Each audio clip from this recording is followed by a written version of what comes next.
నమో తస్స భగవతో అర్హతో సమ్మా సంబుద్ధస్స. ఈరోజు మనం గృహస్థ ఉపాసకుల్లో అనాథ పిండికుడి గురించి చెప్పుకుందాం. ఇంతకుముందు కూడా అనాథ పిండికుడి గురించి కొన్ని టాక్స్ చేశాము.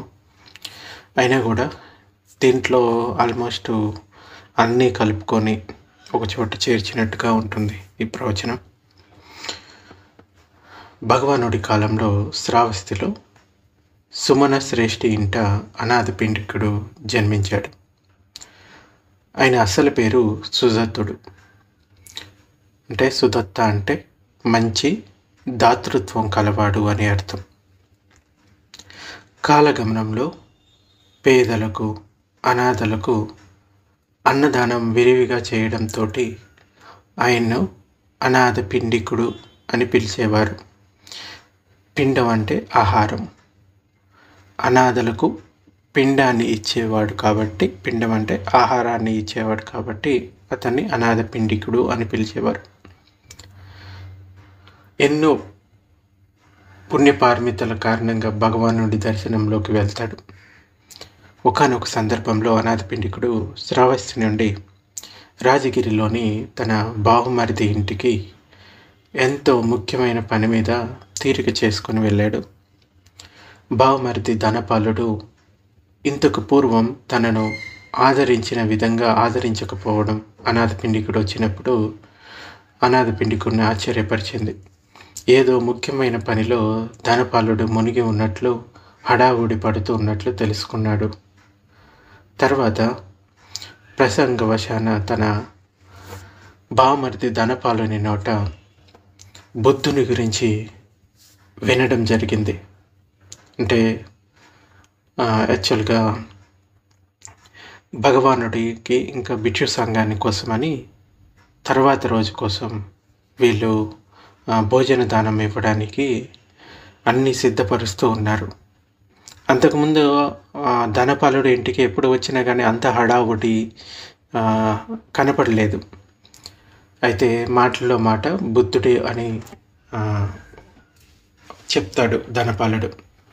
ఆ మాట వినగానే అనాథ పిండికుడికి ఎంతో సంతోషం కలుగుతుంది. అంటే బుద్ధ అని పేరు వినగానే అతడి మనసులో ఏదో తెలియని సంతోషం. అడుగుతాడు, నిజంగా బుద్ధుడు ఉద్భవించాడా, నిజమేనా అని అడిగితే, అవును బావా, బుద్ధుడు ఈ లోకంలో ఉద్భవించాడు. రేపు మా ఇంటికి తన విశాల భిక్షు సంఘంతో భోజనానికి వస్తున్నారు, అందుకే ఈ హడావుడి అంట అని చెప్తాడు. ఈ మాట వినడంతో అనాథ పిండికుడి శరీరం ఇంకా మనసు రెండు పులకించిపోయాయి. 32 మహాపురుష లక్షణాలు ఉన్న ధన్యజీవి మాత్రమే ఇల్లు వదిలితే సంబుద్ధుడు కాగలడని, ఒకవేళ గృహస్థుడైతే మహాచక్రవర్తి అవుతాడు అని, అలాంటి వ్యక్తి జన్మించాలంటే ఎన్నో భవాలలో ఎన్నెన్నో త్యాగాలు చేస్తూ అనన్యమైన పారమితలను పండించుకోవాల్సి ఉందని, అది ఎంతో దుర్లభం అంటే చాలా కష్టం, ఎన్నెన్నో కల్పాలకు కానీ అది సంభవం అవుతుందని అనాథ పిండికుడు ఇంతకుముందు కూడా విని ఉన్నాడు.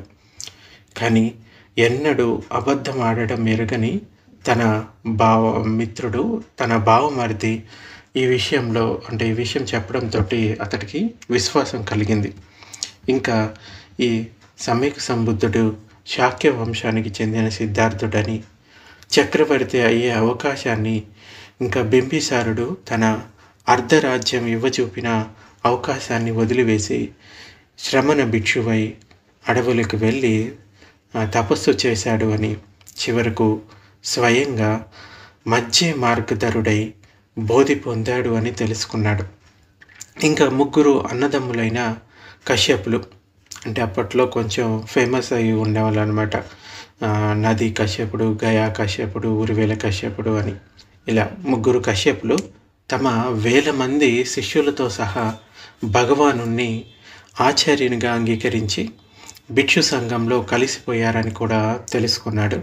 ఇంకా మగధ, అంగ, కాశీ దేశాలలో ఉండే ప్రజలందరూ ఆయన శిష్యులయ్యారని, ఇదంతా ఏదో ఒక సామాన్య విషయం కాదని కూడా అనాథ పిండికుడికి తెలిసి వచ్చింది. ఇంకా బోధి పొంది అంటే ఆయన సమ్యక్ సంబుద్ధుడైన తర్వాత బింబిసారుడికి ఇచ్చిన మాట ప్రకారం రాజగిరిలో ధర్మబోధ చేయడానికి భగవానుడు వచ్చాడు అని, ఆయన ధర్మం విని బింబిసారుడే కాక అనేక వేల మంది, లక్షల మంది రాజప్రతినిధులు, రాజ ఉద్యోగులు, నగర ప్రముఖులు, ఇంకా వ్యాపారులు ఆయన ఉపాసకులయ్యారు అని అనాథ పిండికుడు తెలుసుకున్నాడు. అంటే సమ్యక్ సంబుద్ధుడు ఉద్భవించినప్పుడు ఎవరైతే పుణ్యపారమితలు ఉన్నాయో వారంతా కూడా భగవానుని సంపర్కంలోకి వెళ్ళిపోతారు. అట్లా ఇంకా గౌతమ బుద్ధుడు నిజంగానే బుద్ధుడు, ఆయన దర్శనం వల్ల ఎంతో మేలు జరుగుతుంది కనుక ఈరోజే ఆయన బుద్ధుని దర్శనం చేసుకోవాలనుకున్నాడు. అంటే తర్వాత రోజు ఆయన భోజన దానం కోసం వస్తాడు. కానీ ఈ విషయాలు విన్న తర్వాత, తెలుసుకున్న తర్వాత అనాథ పిండికుడికి ఆయన్ని ఈరోజే కలవాలి అని మనసులో ఒక ఆతృత వచ్చేసింది. కానీ బుద్ధుడు ఇంకా ఆ నగరానికి రాలేదని తెలిసింది. నగరం బయట ఒక సీతావనం అని, ఆ వనంలో వేంచేసి ఉన్నాడు అని, ఆ రాత్రికి అక్కడే బస చేసి ఆ తెల్లవారి నగర ప్రవేశం చేస్తాడని తెలిసింది. కానీ భగవానుని దర్శించాలనే ప్రేరణను అనాథ పిండికుడు ఆపుకోలేకపోయాడు. ఆ సాయంకాలమే వెళ్ళి భగవానుని దర్శించాలనుకున్నాడు. కానీ అది సరైన సమయం కాదు. అకాలం కావడంతో నగర ద్వారాలు మూసి ఉంటాయని బయటికి వెళ్ళడం సాధ్యం కాదని తెలిసింది. ఇక తెల్లవారుజామున వెళ్ళి భగవానుని కలవాలనుకొని తనకు కేటాయించిన గదిలో నిద్ర కోసం ఉపక్రమించాడు అనాథ పిండికుడు. కానీ ఈ ఆతృత వల్ల భగవానుని కలవాలి అని ఆతృత ఎక్కువ అవ్వడంతో ఇక రాత్రంతా అతనికి నిద్ర కూడా రాలేదు. ఎప్పుడెప్పుడు ఆ సమ్యక్ సంబుద్ధిని దర్శనం అవుతుందా అని ఎదురు చూపులతోటే కళ్ళు మూతలు పడలేదు. రాత్రి గడవటం ఎంతో భారంగా ఉంది. ఇంకా తెల్లవారదేమి, నాలో చీకటి విడిపోదేమి, అవిద్య వదిలే తరుణం రాలేదే, ఇంకా జ్ఞానదీపపు వెలుగులు అంది రావేమి అని ఆరాటపడుతూ పొద్దు పొడిచేదాకా ఆగలేక ఇంటి నుండి బయటపడి నగర దక్షిణ ద్వారం వైపుకి మెల్లగా నడక సాగించాడు. సీతావనానికి చీకటిలోనే సాగిపోయాడు. అప్పటికి నగర వీధి దీపాల చమురు ఇంకిపోవడంతో అవి చిన్న చిన్న మినుకుమంటూ వెలుగులతో ఆ అమావాస్య చీకటితోటి ఈ అనాథ పిండికుడు యుద్ధం చేస్తూ, అంటే ఆ దీపాల్లోనే ఇతడు వెళ్తూ ఉన్నాడు. అది చాలా నిశ్శబ్దంగా ఉండింది ఆ చోటంతా కూడా. కానీ అనాథ పిండికుని ధర్మ ప్రేరణ కాంతి ఆ చీకటిని చీల్చుకుంటూ ఆయనకు దారి చూపింది. దక్షిణ ద్వారం చేరేసరికి రాత్రులందు ఎప్పుడూ మూసి ఉండే తలుపులు ఆయన కోసం తెరిచి ఉన్నాయి. ద్వారం దాటి నగరం వెలుపలకు వచ్చాడు, అంటే బయటికి వచ్చేసాడు. చుట్టూ చిమ్మ చీకటి, దారి తెన్ను తెలియరాలేదు. పక్కనే శ్మశానం, శవాలను పీక్కు తినే నక్కల తోడేళ్ళ కీచులాటల అరుపులతో ఆ ప్రదేశమంతా భయంకరంగా ఉంది. ఒక్కసారిగా ఒళ్ళు జల్లుమంది, ఇంకా రోమాలన్నీ నిక్కబొడుచుకున్నాయి. గుండె జారిపోయింది ఒక్కసారిగా అనాథ పిండికుడికి. ఇంకా అంత శీతల రాత్రిలో కూడా అనాథ పిండికుడికి ముచ్చెమటలు పట్టాయి. ఇంకా వెనుతిరిగి వెళ్ళాలనుకున్నాడు. కానీ మనసులో మాత్రం ధైర్యం వచ్చింది. మనసులో ఒక శబ్దంలాగా వినపడింది, ముందడుగు వెయ్యి అని. మన లోపల ఉండే మనసే చెప్తుంది కదా కొన్ని సందర్భాల్లో, ఎన్ని కష్టం వచ్చినా ముందడుగే వేయాలి అన్నట్లుగా. ఇక ఆయన అడుగు ముందుకే పడింది. భగవానుణ్ణి దర్శించుకోవాలనే ఆకర్షణ ఎంతో బలంగా ఆయన్ను పట్టి లాగింది. భగవానుడు ప్రతిరోజు కూడా తెల్లవారుజామున ముందే లేచి, అంటే బహుశా 4 ఆయన రాత్రులు 2 గంటలు మాత్రమే నిద్రపోతాడు. అది ఎప్పుడంటే బహుశా 1 నుంచి 3 వరకు అట్లాగనుకుంటా. సో, ఆ తర్వాత లేచి కాసేపు చారిక చేస్తాడు. చారిక అంటే వాకింగ్. సో, ఆయన చారిక చేసి ఒక చెట్టు కింద ధ్యానంలో కూర్చుంటాడు. ఒకవేళ అప్పుడు కూడా భగవానుడు ధ్యానంలో ఉన్నాడు. తెల్లవారుతూ ఉంది. మసక మసక వెలుతురులో దూరంగా ఒక చెట్టు కింద కూర్చొని ఉన్న బుద్ధుని ఆకృతి అనాథ పిండికుడికి స్పష్టంగా కనపడసాగింది. అంటే అనాథ పిండికుడు ఆ రాత్రి భయంతోటే వెనక్కి వెళ్ళిపోదాం అనుకున్నాడు. కానీ నా లోపల ఉన్న ఈ చీకటిని నా ధైర్యంతో ఎలాగైనా పోగొట్టుకోవాలి అని ముందడుగు వేశాడు. ఇక భగవానుడు కూర్చొని ఉన్న ఆకృతి చూడగానే అతడికి చాలా అస్పష్టంగా కనపడసాగింది. సమీపంలోకి రాగానే భగవానుడు ఇలా అన్నాడు, "రా సుదత్త, దగ్గరకు రా" అని. ఆ స్వరం జలపాతంలా జాలవారుతూ అతడికి ఒక కొత్త పిలుపులాగా అనిపించింది. అంటే కరుణతోటి నిండి మృదులంగాను మధురంగాను అనాథ పిండికుడు చాలా సంతోషపడ్డాడు. ఇంకా అనాథ పిండికుడికి ఎంతో ఆశ్చర్యం వేసింది. ఎందుకంటే అతన్ని అందరూ అనాథ పిండికుడు అనే పిలవడం వల్ల తల్లిదండ్రులు పెట్టిన పేరు తను కూడా మర్చిపోయాడు. కానీ సంబుద్ధుడు, సర్వజ్ఞుడు ఇతనే కనుక అయితే తనను పేరు పెట్టి పిలిచి ఆహ్వానించాడు. తప్పకుండా ఇతనే బుద్ధుడై ఉంటాడు అని అనుకున్నాడు. ఇది చూసిన అనాథ పిండికుడికి తనలో అంతరంగా ఉన్న, అంటే లోపల దాగి ఉన్న చిన్న అనుమానపు మొలకు కూడా మాడిపోయింది. ఆనందం ఉప్పొంగి వచ్చేసింది. ఎంతో సంతోషపడ్డాడు. హృదయం తేలికపడింది, బుద్ధుడిని చూశాను అని. సో అలా వణుకుతున్న చేతులతోటే భగవానుడికి పాదాభివందనం చేశాడు. తన పూర్వ పుణ్యపారమితలు పండి ఆయనకు భగవానుని దర్శనం అయ్యింది. శుభం కలిగే తరుణం దగ్గర పడింది. ఇక భగవానుని దర్శనం ఇలా అనాథ పిండికుడు మంత్రముగ్ధుడైనట్లుగా భగవానుణ్ణి కన్నార్పకుండా చూస్తూ ఆయన సన్నిధిలో ఉండిపోయాడు. భగవానుడు తన కరుణా చిత్తంతో అతనిపై మైత్రిని కురిపిస్తూ ఇలా కొంచెం సేపు గడిచిన తర్వాత అనాథ పిండికుడు ఇలా కుశల ప్రశ్నలు వేశాడు. ఏంటంటే, బంతే భగవాన్, రాత్రి మీరు సుఖంగా నిద్రించారా అని అడుగుతాడు. అప్పుడు భగవానుడు ఇలా అంటాడు, ఎవరైతే పరిపూర్ణంగా నిత్యమైన శాశ్వతమైన ధ్రువమైన నిబ్బాన అవస్థను సాక్షాత్కరించుకుంటారో ఆ అర్హంతుడు సరైన అర్థంలో బ్రాహ్మణుడు అనబడతాడు. అలాంటి పాపముక్తుడైన బ్రాహ్మణుడు సుఖంగా నిద్రపోతాడు. అతడు అన్ని దోషాల నుండి, కామ సంతత పాపాల నుండి ఇంకా ముక్తి పొంది శీతలభూతుడై సుఖంగా నిద్రపోతాడు. అన్ని ఆసక్తులను దూరం చేసుకొని అన్ని వేళలా నిర్భయంగా నిద్రపోతాడు. చిత్తశాంతి వల్ల ఉపశాంతుడై అతడు సుఖంగా నిద్రిస్తాడు. సో ఇలా కొన్ని ధమ్మాన్ని చెప్తాడు. శ్రేష్ఠి అంటే అనాథ పిండికుడు ఇది విని ఆనందంతో పులకించిపోయాడు. చిత్తశాంతితో సుసంపన్నమైన వ్యక్తి నిజంగా బుద్ధుడవుతాడు. బుద్ధుడైతేనే ఇలాంటి ధార్మిక సద్గుణాలను పొంది సద్ధర్మాన్ని ఉపదేశించగలుగుతాడు అని తలచి భగవానుని ఎదురుగా కూర్చొని ఆయన భగవానుని మైత్రి చిత్తాన్ని అనుభూతి చెందుతూ ధన్యుడయ్యాడు.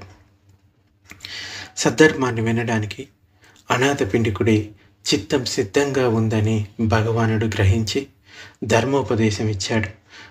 క్రమంగా శుద్ధ ధర్మాన్ని ఆయనలో ప్రకాశవంతం చేసుకున్నాడు అనాథ పిండికుడు. ఇక ధర్మం వినడానికి ఎదురుగా ఉన్నవాడు ఒక గృహస్థుడు, వ్యాపారి, అత్యంత ధనవంతుడు, ధన సంపాదనలో ధన మొలకలై ఉండేవాడు. ఇంకా గృహస్థుడు ధర్మంగా ధనం సంపాదించడం దోషం కాదు, కానీ ఎవరిని మోసం చేయడం, ఎవరి ముందైన చేతులు చాపడం ఉచితం కాదు. ధనకాంక్షతో, అధిక ఆసక్తితో ధనాన్ని సంపాదిస్తూ వ్యాపారం చేయకూడదు. అది గృహస్థుని ఆధ్యాత్మిక ఉన్నతికి ప్రతిబంధకమవుతుంది. కనుక అతడు తన ఆదాయంలో జనహితం కోసం దానం చేస్తూ ఆధ్యాత్మికంగా ఎదగాలి.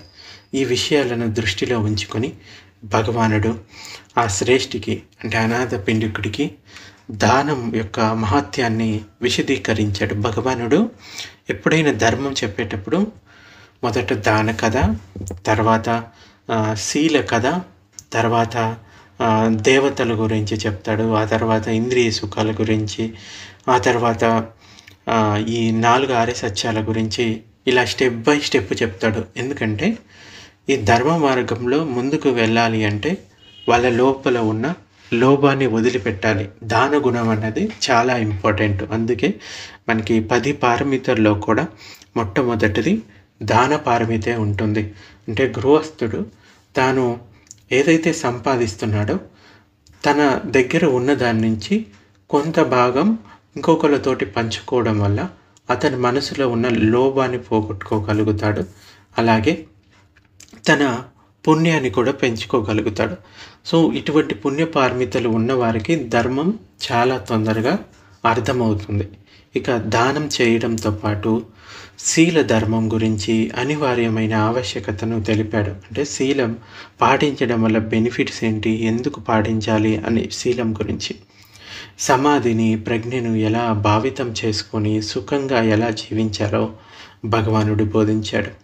ఇలా శీల, సమాధి, ప్రజ్ఞలను భావితం చేసుకోకుండా ఎంత దానం చేసినా దుఃఖ విముక్తులు అవ్వడం సాధ్యం కాదనే సత్యాన్ని తెలిపాడు.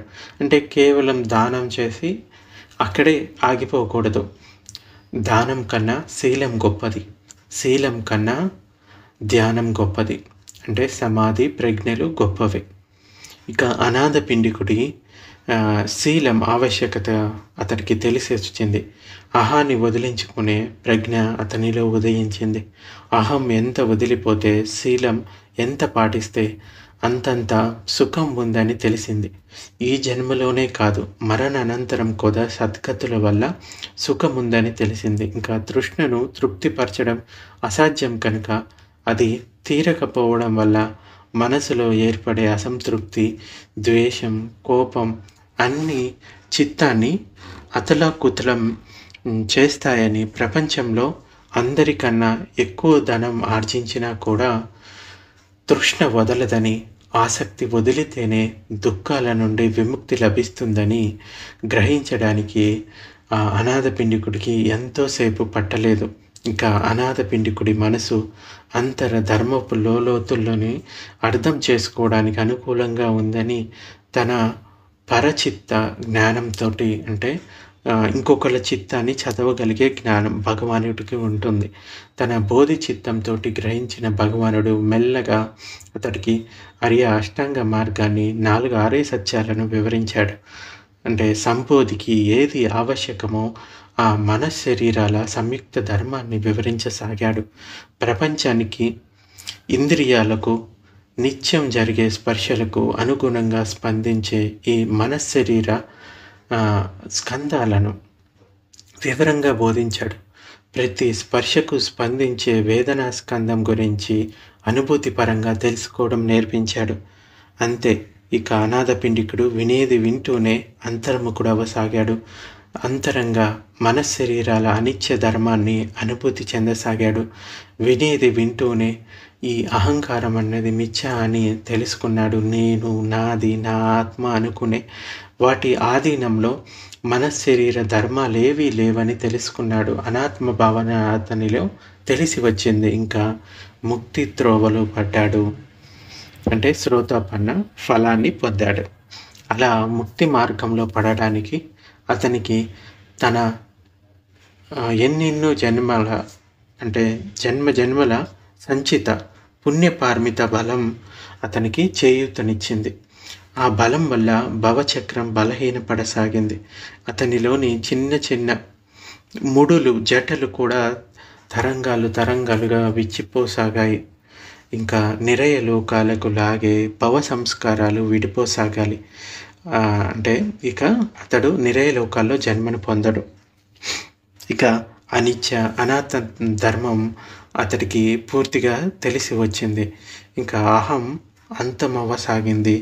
ఈ విధంగా తన విపశ్యన ధ్యాన సాధన అతని అంతరంగా సాగిపోతూ ఉంది. అతడు జరిగే దాన్ని జరుగుతున్నట్లుగా అనాసక్తంగా చూడసాగాడు. మమత్వ భావం నుండి బయటపడసాగాడు. ఆత్మభావం నుండి బయటపడసాగాడు. అతడు 2 ధర్మాలను స్వయంగా అనుభూతి పొందసాగాడు. ఒకటి మనశ్శరీర స్కందాల అనిత్య ధర్మం, రెండోది వాటి ఆవలలున్న నిత్య నిబ్బాన ధర్మం. ఎప్పుడైతే కొన్ని క్షణాలైనా ఈ అనిత్యానికి ఆవలనున్న నిత్య నిబ్బాన ధర్మాన్ని చవిచూశాడో అప్పుడు స్వయంగా అతనికి తెలిసి వచ్చింది నిబ్బానం సత్యమని. మహాత్ములు చెప్తూ ఉంటే విన్నది ఇప్పుడు స్వయంగా అనుభూతికి వచ్చింది. సత్యధర్మం పట్ల అతనిలో ఇంకే అనుమానం మిగిలి ఉండలేదు. నీవరణాలన్నీ అడ్డంకులన్నీ తొలగిపోయాయి. మనసు స్వచ్ఛంగా తయారైంది. ఆ స్వచ్ఛ మనసుపై అసలైన ధర్మపు రంగు శాశ్వతంగా అద్దపడింది. మెల్లగా అతనిలోని నిరయలోక సంస్కారాలన్నీ కాలిపోయాయి, భగ్నమైపోయాయి. అతడు శ్రోతాపన్న స్థితికి చేరాడు. శ్రోతాపన్న స్థితి కొన్ని క్షణాలు మాత్రమే ఆ నిబ్బాన క్షణాలను అనుభూతి చెందగలుగుతారు. కానీ ఆ అనుభూతి వల్ల అనిత్య ఇంకా దుఃఖ ధర్మాల గురించి, అనాత్మ ధర్మాల గురించి పూర్తిగా తెలుసుకుంటాడు. ఇంకా ఇతనికి కాల్పనిక సిద్ధాంతాల బరువులన్నీ వదిలిపోయాయి. ఈ భూమి మీద నిలుచొని బొందిలో ప్రాణం ఉండగానే దేన్ని సాక్షాత్కరించుకోవాలో దాన్ని సాక్షాత్కరించుకున్నాడు. బంధనాల నుండి ముక్తుడయ్యాడు, స్వతంత్రుడయ్యాడు. అంటే పూర్తిగా నిబ్బానాన్ని ఇంకా పొందలేదు. శ్రోతాపన్న స్థితి మటుకే దొరికే, అది కూడా తక్కువేం కాదు. శ్రోతాపన్నుడు అయితే తక్కువలో తక్కువ 7 జన్మల్లో ఇంకా నిబ్బానాన్ని పొందుతాడు. నిరయలోకాల్లో జన్మని పొందడు. సత్కాయ దృష్టి తొలగిపోతుంది, విచికిత్స తొలగిపోతుంది, ఇంకా శీలబద్ధ పరామర్శ, ఈ 3 తొలగిపోతాయి. అతనికి భగవానుని శిక్షణ యొక్క గొప్పతనం తెలిసి వచ్చింది. ఇక అంధశ్రద్ధతోటి కాల్పనిక దర్శనాల్లో తెలుసుకున్నది కాకుండా స్వ అనుభూతితోటి సద్ధర్మాన్ని తెలుసుకున్నాడు. రోగికి రోగం నుండి ముక్తి కలిగితే ఆనందం వస్తుంది. ఇక భవరోగికి భవం వదిలితే, దుఃఖం వదిలితే ఆనందం వస్తుంది. అనాథ పిండికుడికి భవ దుఃఖం వదలగానే భయం పోయింది, ఆనందం వెల్లివిరిసింది. ఇక భగవానునికి జీవిత పర్యంత ఉపాసకుడయ్యాడు. దాతలందరిలోనూ అగ్రమైన వాడిగా భగవానునిచే అనాథ పిండికుడు కీర్తింపబడ్డాడు. ఇక కోశల దేశపు రాజధాని నగరమైన శ్రావస్తిలో జేతవనంలో అనాథ పిండిక శ్రేష్ఠి కోటాను కోట్లు గుమ్మరించి ఒక మహావిహారాన్ని నిర్మించాడు. భగవానుడు వర్షావాస సమయంలో ఆ విహారంలో ఉంటూ ప్రజలకు ధర్మం నేర్పించేవాడు. వర్షావాసం తర్వాత ఇతర దేశవాసులకు ధర్మం నేర్పడానికి చారికకు బయలుదేరేవాడు. చారిక అంటే కాలినడకతో ఆ ప్రదేశాన్ని తిరుగుతూ ధర్మాన్ని బోధించడం అన్నమాట.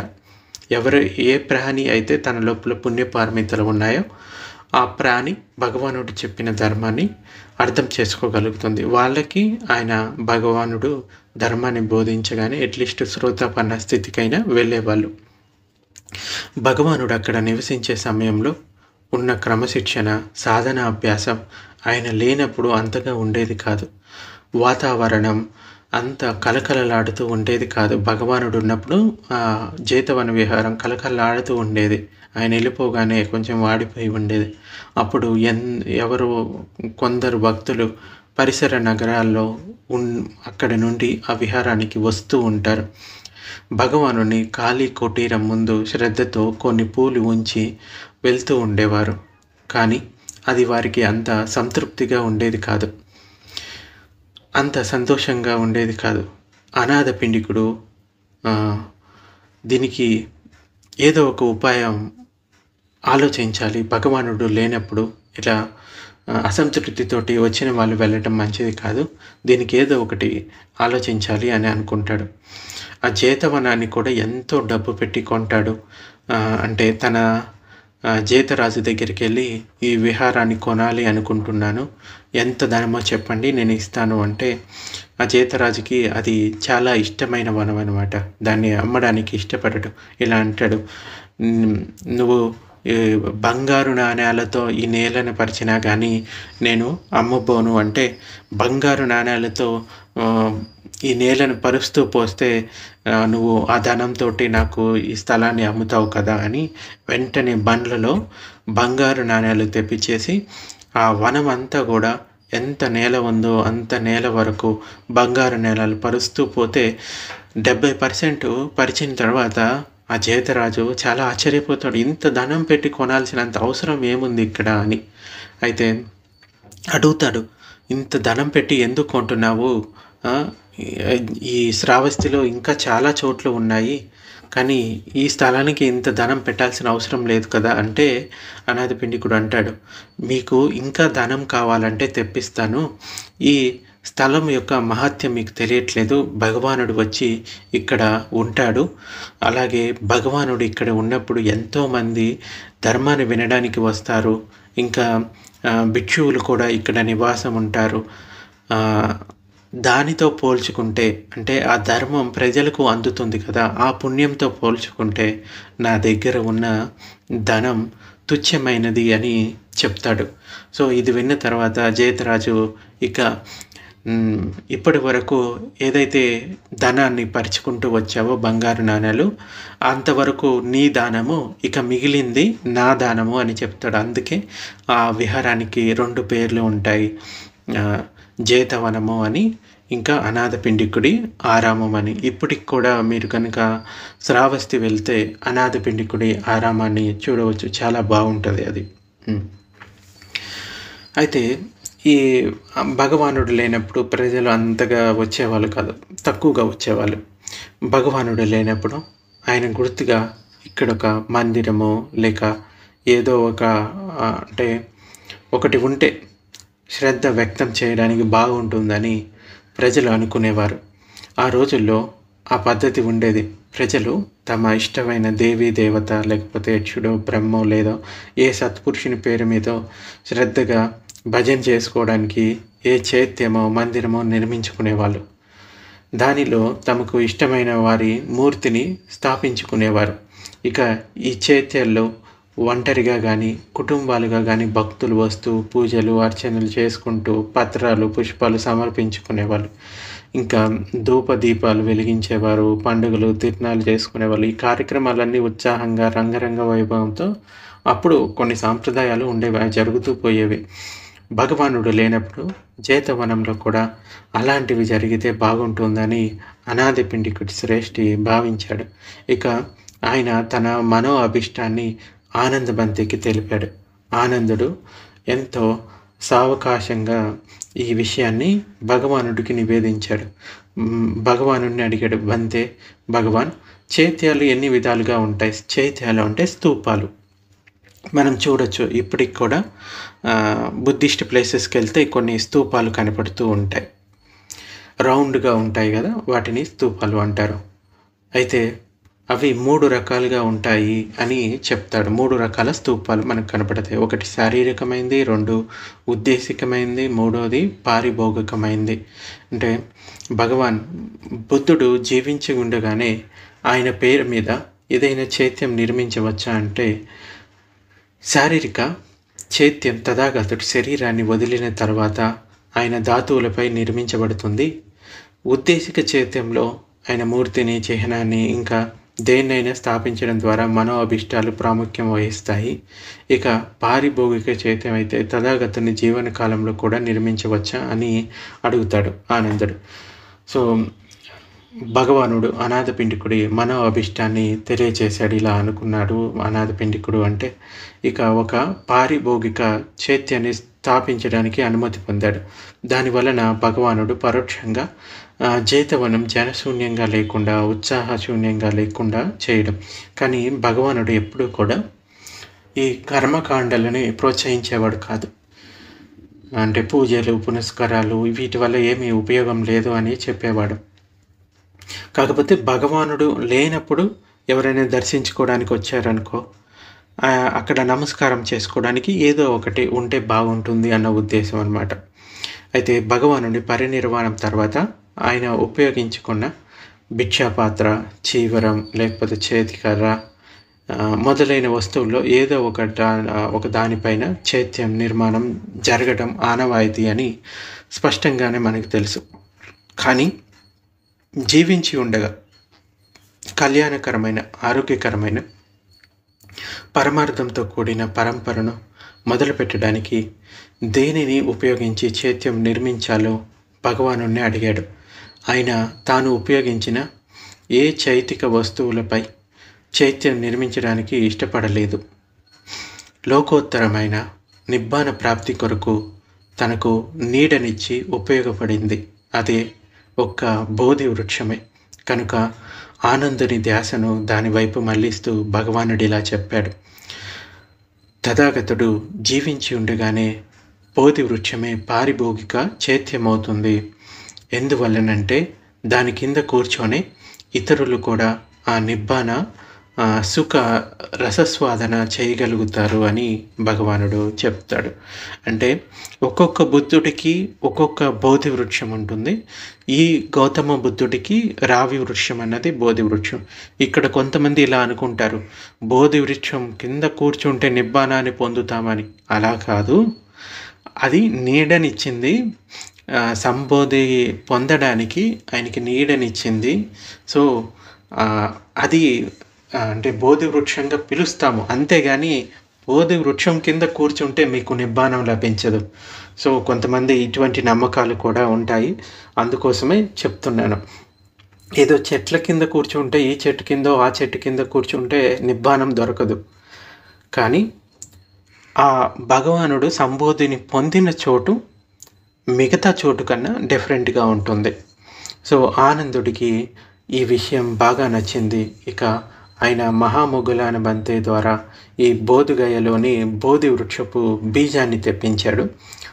మహారాజు ప్రసన్నజిత్తుడు, ఇంకా విశాఖ మాత, ఇంకా ఎంతోమంది భక్తుల సమక్షంలో జేతవనపు ముఖద్వారం వద్ద శ్రేష్ఠుడైన అనాథపిండిక శ్రేష్ఠి ద్వారా ఆ బీజాన్ని నాటించాడు.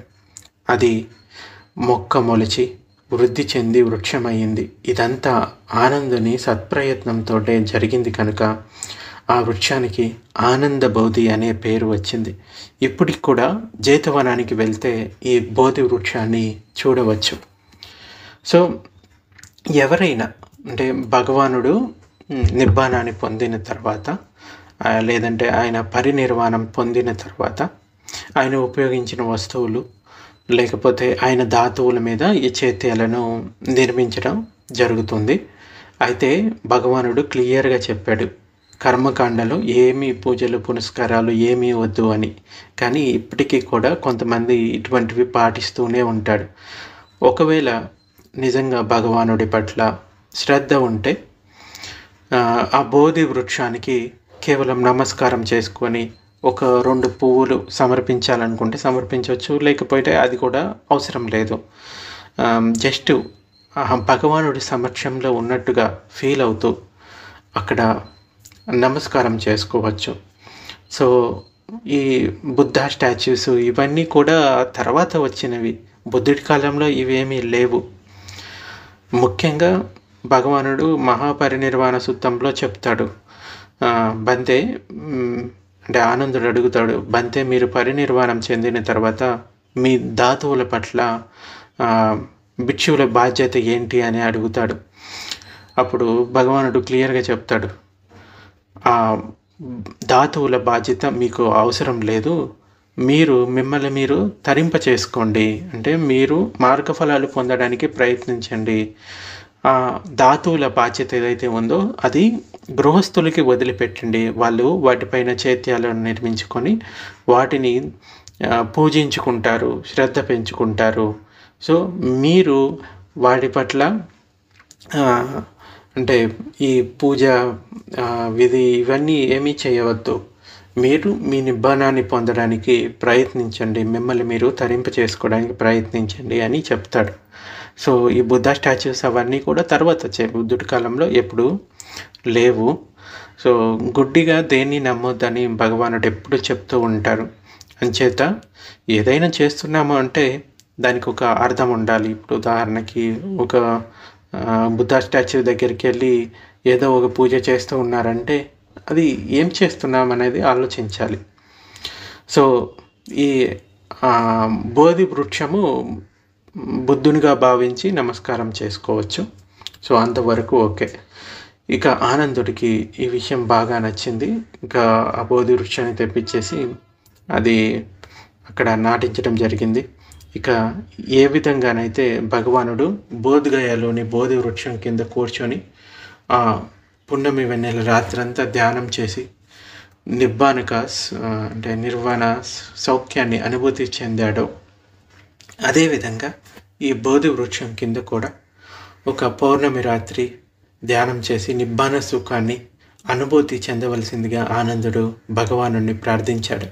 మొట్టమొదటిసారి సమ్యక్ సంబోధి మేలుకొనడం నిజంగా అద్వితీయమే. కానీ మళ్ళీ భగవానుడు సాధకుల కళ్యాణం కోసం ఆనంద బోధి వృక్షం కింద రాత్రంతా నిరోధ సమాపత్తి సాధనలో గడిపి ఆ స్థానంలోనే అణువును నిబ్బాన ధాతువుతోటి ధర్మధాతువుతోని ఇంకా వాటి తరంగాలతోనూ నింపివేశాడు. సో చిరకాలం వరకు పరమ పవిత్రతను అక్కడ ఉంచాడు. ఇంకా సర్వసాధారణమైన సామాన్య గృహస్థుడే కాదు, ఎంతోమంది భిక్షువులు ఈ ఆనంద బోధి చైత్యం మీద శ్రద్ధా భక్తులతో పుష్పాలను అర్పించి పుణ్యాన్ని ఆర్జించేవారు. ఆ పరంపర చాలా కాలం వరకు నడుస్తూ వచ్చింది. కానీ దానికి తోడుగా మరో పరంపర కూడా సాగుతూ వచ్చింది. అది గంభీరమైన కొంతమంది ధ్యాన సాధకులు భగవానుని జీవిత కాలంలోనే కాకుండా తర్వాత కూడా ఈ ఆనంద బోధిని సాధన కోసం ఉపయోగించుకునేవారు. దాని కింద ధ్యాన సాధన చేసుకునేవారు. ఇక ఆ ఆనంద బోధి ఇప్పుడు కూడా జీవించే ఉంది. బహుశా అది భారతదేశంలోని అత్యంత పురాతన వృద్ధ వృక్షమై ఉంటుంది. భారతదేశంలో మళ్ళీ ఈ ధర్మం అన్నది ఉద్భవించింది 50 సంవత్సరాల క్రితం. మళ్ళీ ఇప్పుడిప్పుడే భగవానుడి ధర్మం అన్నది పెరుగుతూ పోతుంది. ఇక ఈ పావన ఆనందబోధి వృక్షం కింద కూర్చొని సాధన చేస్తే తెలుస్తుంది ఎంత త్వరగా వారి మనస్సు అనిత్య బోధలో నిలిచి ఉంటుందో. అనిత్య బోధ ధర్మ తరంగాలలో అది ఎంత లీనమైపోతుందో బాగా తెలుస్తుంది. బోధి వృక్షపు నీడ బాధలన్నిటినీ పోగొడుతుంది. సో అనాథ పిండికుడి అంతిమ క్షణాల గురించి చెప్పుకుంటే భగవానుడు శ్రావస్తిలోని అనాథ పిండికుడి జేతవన ఆరామంలో విహరిస్తూ ఉన్నాడు. అలా ఉన్న సమయంలో అనాథ పిండికుడు రోగగ్రస్తుడయ్యాడు. ఎంతో దుఃఖంలో ఉన్నాడు. భగవానునికి సారిపుత్రునికి విషయం తెలియచేస్తూ తన వద్దకు రావాల్సిందిగా వేడుకున్నాడు. అప్పుడు సారిపుత్ర బంతే ఆనంద బంతేని తోడుగా తీసుకొని అనాథ పిండికుడి ఇల్లు చేరుకొని కుశల ప్రశ్నలు పూర్తి చేసుకొని ఒక పక్కన కూర్చున్నారు. ఇక అనాథ పిండికుడు ఇలా అంటాడు, బంతే, నా పరిస్థితి ఏమీ బాగాలేదు, దుఃఖకరమైన వేదనలు కలుగుతూ ఉన్నాయి. ఆ వేదనలు ఇలా ఉన్నాయి అని చెప్పడానికి తెలియడం లేదు. తలనొప్పి ఎక్కువగా ఉంది, వాతం కడుపులో మెలిపెడుతూ ఉంది, శరీరం మండిపోతూ ఉంది అని అనాథ పిండికుడు దీనంగా తెలియజేశాడు. అది విన్న సారిపుత్ర బంతే అతడికి ఇలా చెప్తాడు, చక్షువు, శ్రోతము, గానము, జిహ్వ, కాయ, మనస్సు అనే ఈ 6 ఇంద్రియాల గురించి, అవి స్పర్శించే విషయాల గురించి, వాటి విజ్ఞానం గురించి, అవి వాటి విషయాలను స్పర్శించగా కలిగే సంవేదనల గురించి, ఇంకా ఆకాశ విజ్ఞాన ధాతువుల సహితంగా 6 ధాతువుల గురించి, 5 స్కందాలు, ఆకాశనాయతనం, విజ్ఞానాయతనం, ఆకించనాయతనం, నైవ సన్య నా సన్యాయతనం, ఇహలోక పరలోక ద్రష్ట, ఇంకా శృత, గాన, జిహ్వ, సర్వేంద్రియాల అనుభూతి, ఇంకా మనో విచారాల పట్ల ఉపాదానం కలగకుండా ఉండే విధానం గురించి, ఇంకా వీటన్నిటిలో చిత్తం చలించకుండా ఉండే అభ్యాసం గురించి ఆ సుత్తాలు చెప్తాడు. అనాథ పిండికోవాద సుత్త అని ఒక సుత్త ఉంది. మీరు అది వినాలి అనుకుంటే ప్లేలిస్ట్లోకి వెళ్తే అనాథ పిండికుడు అని ప్లేలిస్ట్ ఉంటుంది, దాంట్లో ఉంటుంది అనాథ పిండికోవాద సుత్త, అనాథ పిండికుడి చివరి ఉపదేశం అన్నమాట. ఇక ఆ తర్వాత అనాథ పిండికుడు తన తనువును చాలించాడు. తుషిత దేవతాలోకంలో దేవపుత్రుడిగా పునర్భావం పొందాడు, అంటే పునర్జన్మించాడు. ఇక ఒక ప్రకాశవంతమైన పున్నమి రాత్రి దేవపుత్రుడైన అనాథ పిండికుడు భగవానుని వద్దకు వచ్చాడు. వచ్చి భగవానునికి ఒక పక్కన నిల్చున్నాడు. అప్పుడు ఆ దేవపుత్రుడు భగవానుడితో ఇలా అన్నాడు: ఋషి సంఘంచే సేవింపబడుతున్న ఈ జేతవనం అంటే నాకెంతో ఇష్టము. ధర్మరాజైన బుద్ధుడు నివాసం ఉంటున్న ఈ జేతవనం అంటే నాకెంతో ఇష్టము. కర్మ, విద్య, ధర్మం, శీలం, ఉత్తమ జీవనం వీటన్నిటితో మాత్రమే మానవుడు శుద్ధుడు అవుతాడు. అంతేగాని గోత్రంతోనూ ధనంతోనూ కాదు. పండితులు తమ మేలు తామే చేసుకుంటారు, అంటే తమ మేలు తామే చూసుకుంటారు, సరైన విధంగా ప్రవర్తిస్తారు, కార్యకారణాలను బాగుగా పరిశీలించి తెలుసుకుంటారు. అలా తెలుసుకొని ధర్మాన్ని ధారణ చేస్తారు. ఈ విధంగా వారు శుద్ధులవుతారు. ప్రజ్ఞ, శీలం, ఉపశమనం వీటిలో సారిపుత్రుడు పారంగతుడు, పండితుడు. అలా పారంగతుడైన భిక్షువు కూడా ఆయన వలె మహాత్ముడవుతాడు. ఇక దేవపుత్ర అనాథ పిండికుడు భగవానుడితోటి ఈ గాథల్ని పలికి అంతర్ధానమయ్యాడు. అప్పుడు భగవానుడు ఈ గాథలను తర్వాత భిక్షువులకి వినిపిస్తాడు. అనాథ పిండికుడి గురించి చెప్పాలి అంటే అతని దాతృత్వం గురించే ఎక్కువగా మాట్లాడుకుంటారు. భగవానుడే చెప్తాడు, నాకు ఉన్న గృహస్థ ఉపాసకుల్లో దానంలో అగ్రగామిగా చెప్పేది అనాథ పిండికుడి గురించే. ఆయన ఉదయము, మధ్యాహ్నము, సాయంత్రం ఎప్పుడు విహారానికి వెళ్ళినా కానీ ఏదో ఒకటి తీసుకొని వెళ్ళేవాడు. అంటే భిక్షువుల కోసము ఉదయం వెళ్తే జావో లేకపోతే బ్రేక్ఫాస్ట్ అట్లా తీసుకెళ్ళేవాడు. మధ్యాహ్నం వెళ్తే మధ్యాహ్నం లంచ్కి కొంతమంది భిక్షువుల ఇంటికి పిలవడమో, లేకపోతే ఆయన వెళ్ళినప్పుడు కొంత ఆహారాన్ని తీసుకెళ్ళడమో ఇట్లా చేస్తూ ఉండేవాడు. సాయంత్రం పూట అయితే ఏవైనా జ్యూస్ కానీ లేకపోతే భిక్షువులు ఉపయోగించుకునే మెడిసిన్ కానీ ఇట్లా తీసుకెళ్తూ ఉండేవాడు. కొన్ని రోజులకి ఇతడు చాలామందికి అప్పులు ఇచ్చాడు. వాళ్ళు ఈ సున్నితత్వాన్ని తెలుసుకొని, అంటే శ్రోతపన స్థితి తర్వాత వాళ్ళెవరూ కూడా ఈ ధనం పట్ల పెద్ద ఆసక్తి చూపించరు.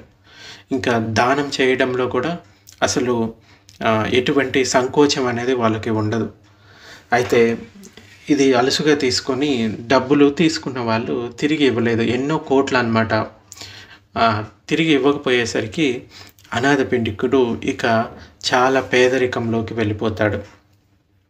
అయితే ఆ రోజు భగవానుని దర్శనం కోసమని బయలుదేరుతాడు.